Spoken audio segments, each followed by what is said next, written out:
All right, let's take a look at some example problems from Chapter 15, the accounting for investments. Two types of investments we're going to look at the accounting for: debt investments and equity investments. Let's start with debt. When a company buys the debt, bonds of another company, they are making an investment. So, Ancor Company had no trading debt securities prior to the current year.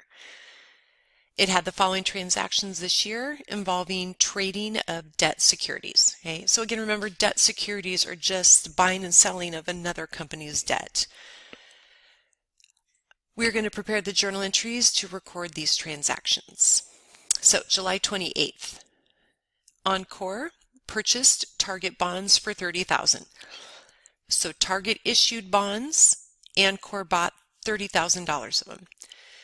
When we record the purchase of an investment, just like any asset that we purchase, we record it at its cost. So, excuse me, sorry, I did not mean to pull up the calculator there. Put that back down. So we are going to debit the investment and credit cash. Cash was paid, so we're going to decrease cash with the credit. Bought this investment. It is a debt investment, $30,000. August 17th, the company purchased some Kroger bonds for $105,000. Just like when we bought the Target bonds, we record the purchase of this investment, this asset, at its cost. Credit cash, debit the debt investments trading. Okay, and the reason we're labeling these trading is because the company has the intent to sell them, right, trade them in a relatively quick period. They don't intend to buy these bonds and hold them until they mature. And then on August 26th, it looks like they purchased some bonds from Ford. So just like with the previous two investment purchases, we debit the investment and credit cash. All right, on September 5th, they sold some of their bonds, the Target bonds. It had cost them $6,000 for $6,300 in cash. So back up here, they had bought, remember, an asset, Target bonds, $30,000. They're now selling some of it. They're not selling all of it, just some of it. So we are going to decrease the asset by the part of the asset that was sold.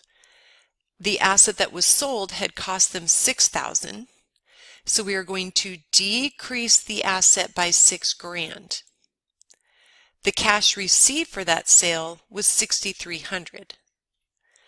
So we sold an asset for more than what we had paid for it. So we have a gain, right? Remember back when we learned about the selling of long-term assets, property, plant, and equipment, a gain is like a revenue. It's an additional increase to our profits, but a gain is not part of our primary day-to-day operations. Right? So we don't record this as a revenue on the sale, we record it as a gain on the sale. But gains and revenues both have credit balances. They both cause our profits to increase. On September 8th, we sold some of the Kroger bonds. So we back up here, we had bought Kroger bonds.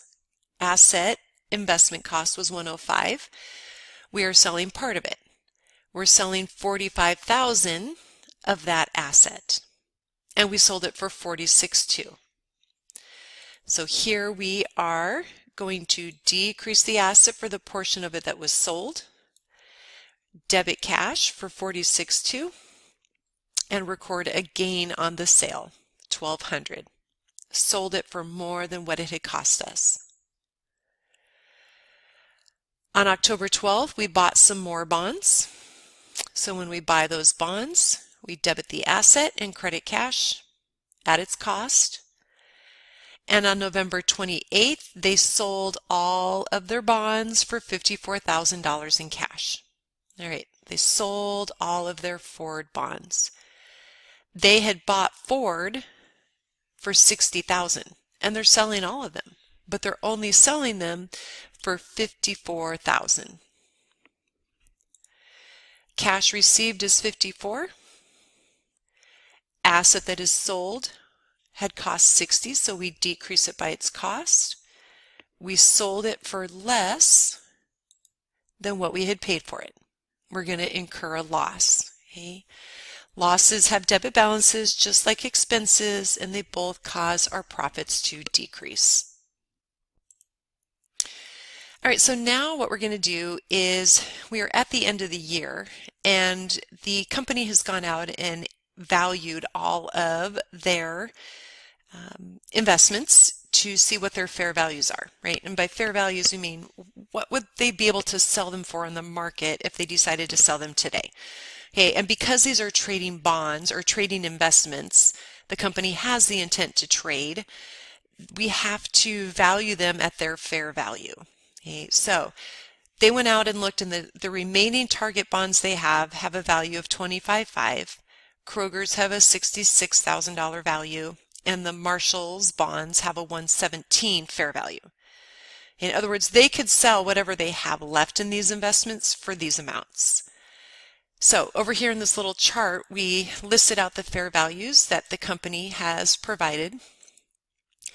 And then we are going to compare those to what we still have in the general ledger, or their original cost. Okay, remember, we had originally purchased target bonds for $30,000, but then we had sold some of those target bonds and decreased the assets $6,000. That means we only have $24,000 of target bonds remaining.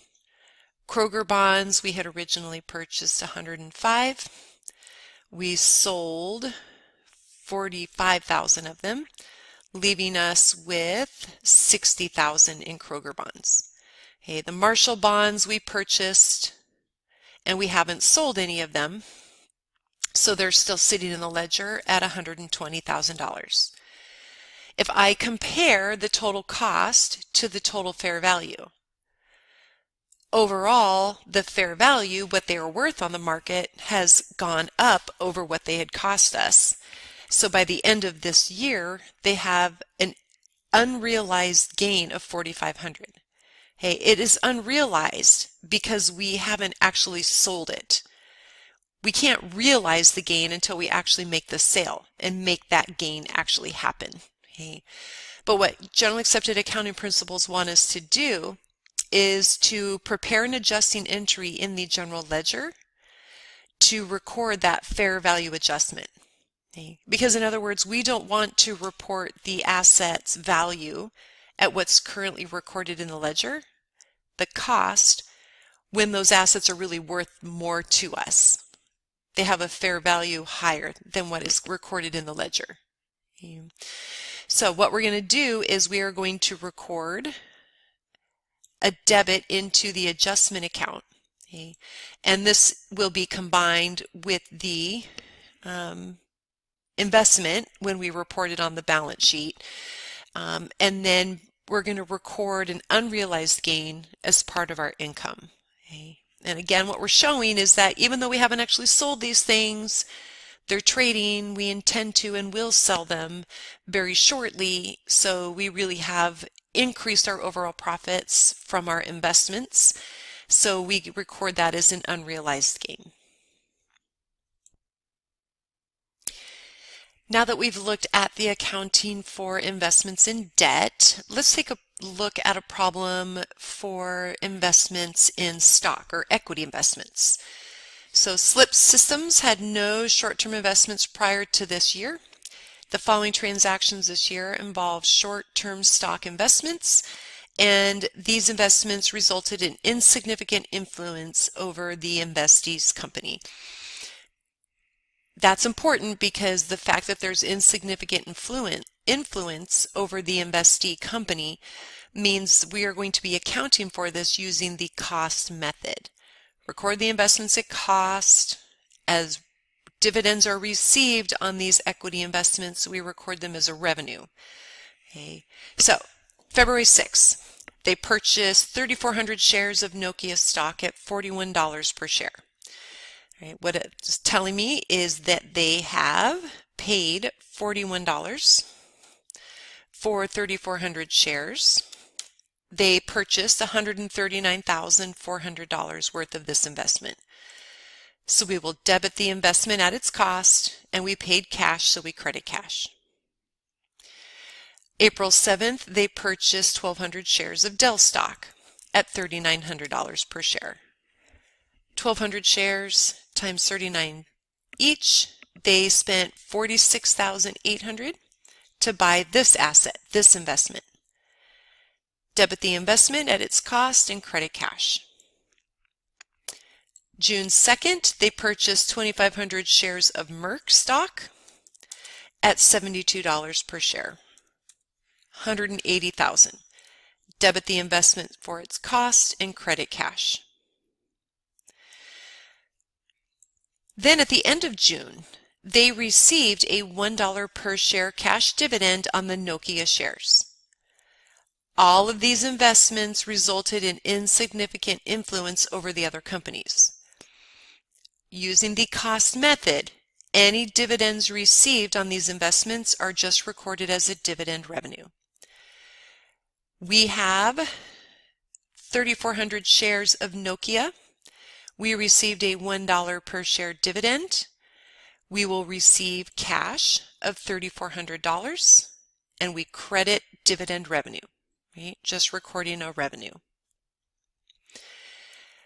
On August 11th, we sold 850 shares of the Nokia stock at $46 per share. We had purchased Nokia and paid $139 for. That was for 3,400 shares. We are selling 850 of those. So the amount that we are selling is 850 out of 3,400 shares. We are selling 25% of our investment.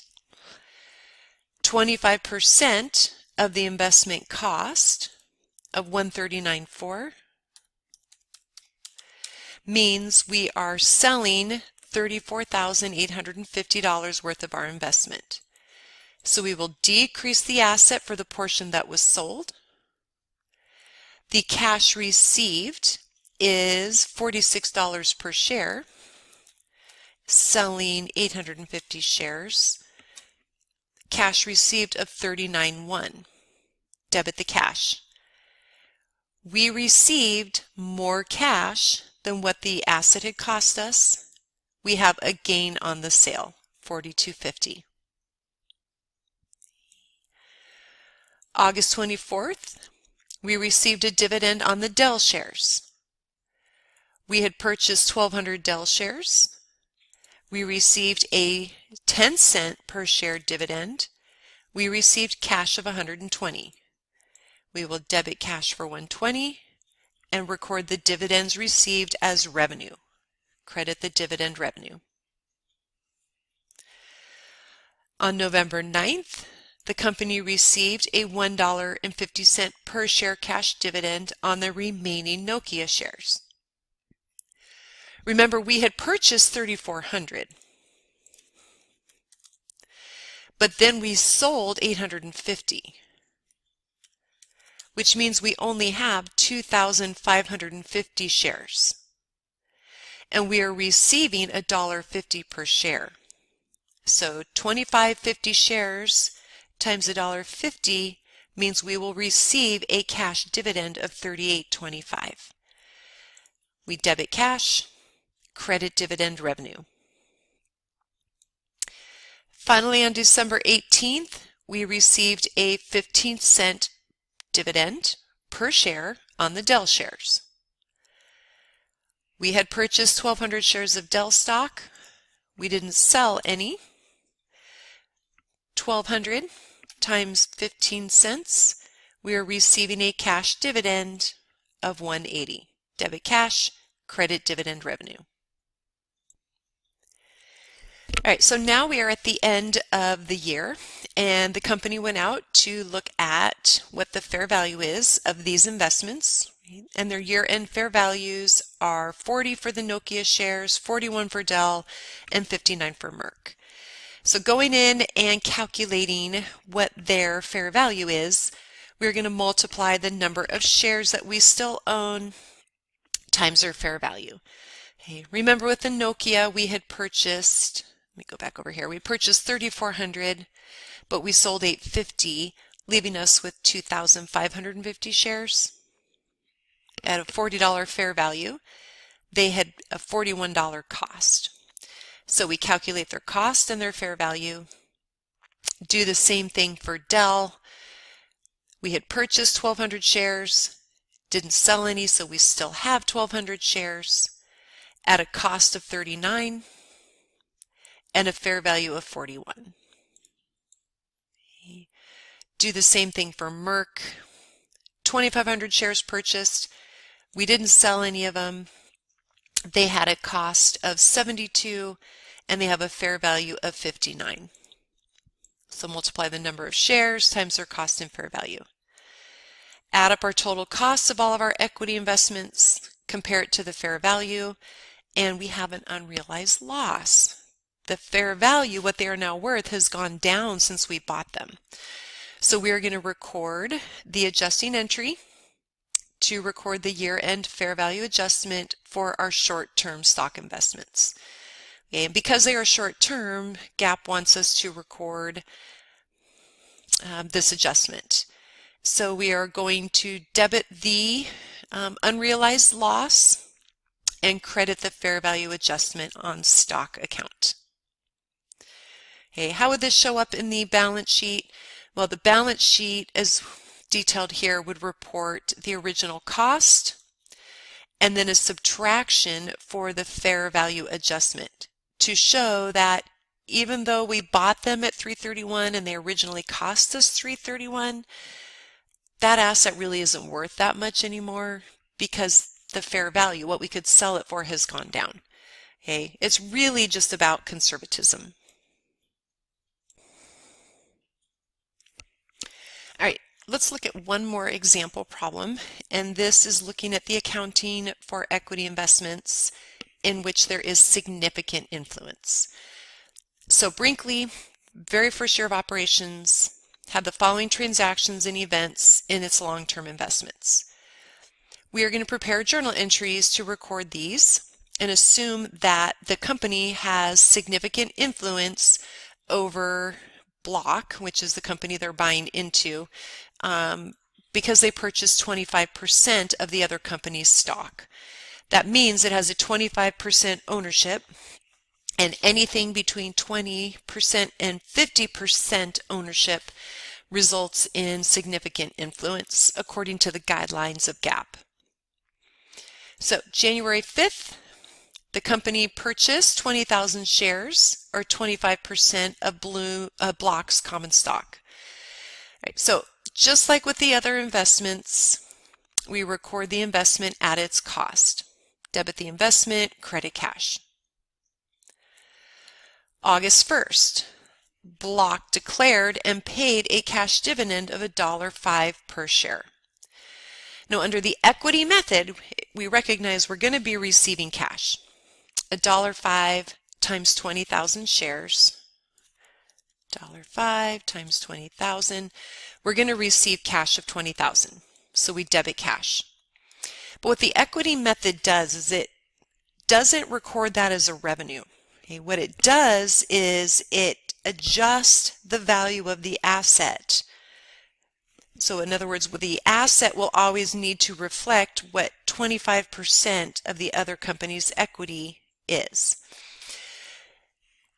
We originally had an asset representing 25% equity or 25% ownership of Block for $200,500. But when the other company paid a dividend, we know that dividends reduce retained earnings, which means when that dividend was paid, our share of the other company's equity went down by our portion of the dividend. So we decrease our asset with a credit for our share of the company's dividends. Then in December, the company reported net income of $82,000. Right? So when the company recorded $82,000 of net income, they would have recorded that or closed all those revenues and expenses into their retained earnings account, resulting in an increase to their overall equity. So their overall equity would have gone up, which means our share of that is 25%. 82,000 times 25, or 20,500. So we are going to debit the equity investment, increase our asset, because if their equity went up, our share, or 25% of it, increased our asset's value. Okay, so we debit the asset and we credit in an earnings from equity method investments. Okay, take a look what's happening here. Originally, 25% ownership was worth $200,500, what we originally paid for it. But as the other company's equity decreased due to dividends and increased due to their income, we adjusted our asset to reflect those changes so that our asset account will always reflect what a 25% ownership is worth. Okay. In year 2, if the other company paid a dividend of $1.35 per share, and we have 20,000 shares, we are going to receive our share of the dividends of cash, and we're going to decrease our asset, because the other company's equity decreased when they paid dividends, and so we are going to record a decrease to our asset. December 31st, the company's net income increased, they recorded a net income of $78,000. Our share of that is 25%. So 78,000 times 25 is 19,500. Okay. So when the other company earned income, their equity went up. We're increasing our investment asset for our share of that increase and record it as earnings of 19,500 from our investments. Okay. Finally, January 8th, the company sold 5%, which is 1,000 shares, right? So 20,000 was our shares. We sold 5%, or 1,000 shares, for $12,025 in cash. So what we need to do is figure out, okay, well, we know we got cash of $12,025, right? But what we need to figure out is how much of that asset has been sold. And remember, we have been adjusting it. We originally bought it for $205, recorded it as an asset of $205. But then we decreased it as we received dividends and increased it as the other company earned their net income. He decreased and increased. So year 1 dividends decreased it, year 1 earnings increased. Year 2 dividends decreased, year 2 earnings increased it. So the amount recorded in our general ledger when we made that sale was $192,500. And 5% of that we sold. So $192,500 times 5%, we are selling $9,625 of our asset. So we decrease our investment asset account and we sold that asset for more than what it was worth. We had a gain. Credit the gain. So one clarity that I did not mention earlier, these earnings from equity method investments, when we recorded our share of the other company's income, those are reported as an investment income in our income statement. All right, hopefully this helps.